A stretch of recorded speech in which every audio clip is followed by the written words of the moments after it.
বা ফলাফল ঘোষণা করার জন্য আমাদের কিছু প্রস্তুতিমূলক কাজ আছে, সেগুলি করে 7টার মধ্যে আমরা চেষ্টা করব রেজাল্ট ঘোষণা করতে।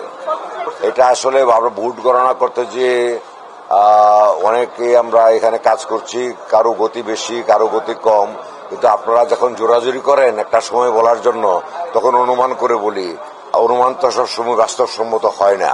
সেজন্যই এইরকম টাইমের ব্যাপারে একটু এদিক সেদিক হচ্ছে। এটা আমি এখন পর্যন্ত যে আমার যে ধারণা তার ভিত্তিতে বলেছি, আমি তো স্পেসিফিক্যালি বলতে পারবো না। এখন পর্যন্ত 16টা হলের পুরো রেজাল্ট গণনা করা শেষ হয়ে গেছে, আরো 5টা এখনো বাকি আছে। সেগুলিও আশা করি সামনের 2 থেকে 3 ঘন্টার মধ্যে গণনা শেষ হবে। তারপরে রেজাল্ট বা ফলাফল ঘোষণা করার জন্য আমাদের কিছু প্রস্তুতিমূলক কাজ আছে, সেগুলি করে 7টার মধ্যে আমরা চেষ্টা করব রেজাল্ট ঘোষণা করতে।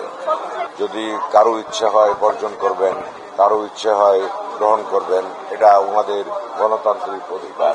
নাম্বার 2, আপনি বলেছেন যে আমাদের মধ্যে কেউ একজন পদত্যাগ করেছেন। আমিও আপনি যেমন বলছেন, আপনার কাছ থেকে শুনলাম, আমিও শুনেছি এরকম, বা সোশ্যাল মিডিয়াতেও আমি লক্ষ্য করেছি এরকম, কিন্তু আমাদের কাছে কোনো ফর্মাল পদত্যাগপত্র আসে নাই বলে আমার কাছে কোনো ফর্মাল তথ্য নেই।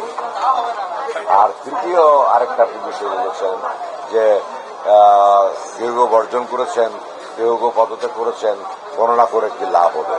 আমরা তো এখানে লাভ লোকসান দিয়ে আসলে গণনার কাজ করছি না। আমরা আমাদের হল ইউনিয়ন প্লাস জাকসুর জন্য আমাদের কনস্টিটিউশনস আছে, সেই কনস্টিটিউশনস অনুসারে আমাদের যা প্রতিপালন করা উচিত তাই আমরা করে যাচ্ছি।